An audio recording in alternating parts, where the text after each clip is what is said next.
Good morning, it's October 14th. We at HAPCO are offering this video breakdown of a new set of 29 articles in U.S. healthcare that HAP sent us and that we curated into the HAPCO Competitive Research Analytics platform. Now, let's get to it. Okay, so let's just dive right in. The entire healthcare world right now feels like it's being stretched in three different directions at the exact same time. You've got this immense political pressure coming out of Washington, you've got severe financial strain on the ground for providers, and then there's this incredible, almost overwhelming wave of AI and technology that's promising to fix everything. These are the big tensions we're going to unpack today.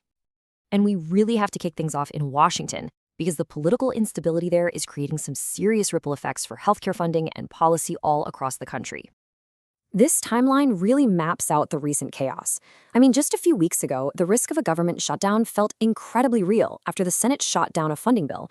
Sure, a last-minute deal kicked the can down the road, but it was a totally bare-bones solution. You know, critical issues, like the much-needed reforms for pharmacy benefit managers, they were just left on the cutting room floor.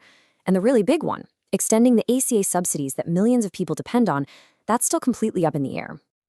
So why all the gridlock? Well, it really just boils down to a fundamental divide. On one side, you have a major push to extend those ACA tax credits and protect public health funding. And on the other, there's a heavy focus on budget constraints and a demand for policy concessions in exchange for any kind of support. It's this basic clash of priorities that has just stalled so much critical healthcare legislation. And let's see how this builds, because that pressure from DC isn't just happening in a vacuum. No, it's landing directly on providers, who, by the way, are already trying to weather a massive financial storm. Which brings us to the big question for health systems everywhere right now. You know, after thinking they were finally on the road to recovery after the pandemic, why are things suddenly looking so grim all over again? Well, the bottom line is, it's a perfect storm. The costs for labor and for basic supplies just aren't coming down. And at the exact same time, policy decisions are leading to reduced Medicare payments. And you see those last 2 points? The potential end of those ACA subsidies and the threats to Medicaid funding. Yep, those are the political battles from our first section coming home to roost right on the hospital's balance sheets. It's so easy to get lost in all the numbers and spreadsheets. But what does this financial squeeze actually mean for people, for communities, for the care you and I get? Here's a really stark example. In Idaho, the proposed cuts to Medicaid are so severe that the providers who care for the disabled are warning they might have to shut down completely. This isn't about trimming budgets anymore. This is about essential services for the most vulnerable people being put on the chopping block. So, faced with all this political chaos and financial pressure, the industry is kind of desperately looking for a way out. And for a lot of people, the answer seems to lie in a massive technological transformation.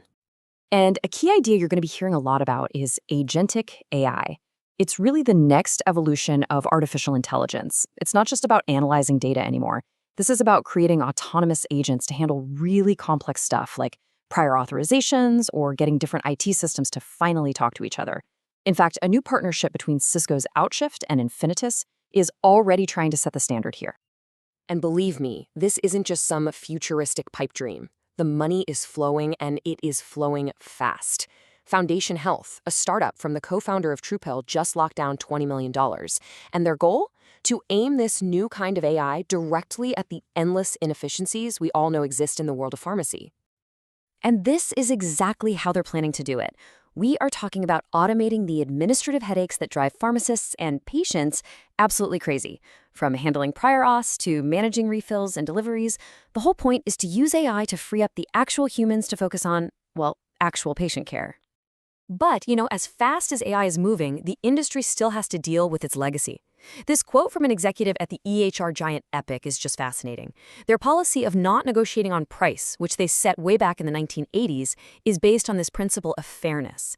And it creates this incredible contrast, right, between the fixed, legacy systems that run our hospitals and the fast, flexible, venture-backed AI world that's trying to disrupt them. Which brings us to the real heart of the matter. With all these massive forces at play, political, financial, and technological, how is it all affecting the most important relationship in healthcare, the one between a patient and their doctor? Unfortunately, the answer is not great. As one of our sources puts it, trust is eroding. And we all feel it, right? Patients feel the squeeze of rising costs, they feel the rush of those 15-minute appointments, and they just sense a system that often seems to prioritize volume over a genuine human connection. And we're learning just how much a person's life outside the clinic impacts their health inside it. This is a powerful finding. New research is showing that things we used to think of as social issues, like not having enough food or feeling lonely, are directly linked to a higher risk of developing chronic pain after surgery. And it's not just about social factors. That same study found that for older patients, simply not speaking English as their first language can significantly increase their risk of postoperative delirium.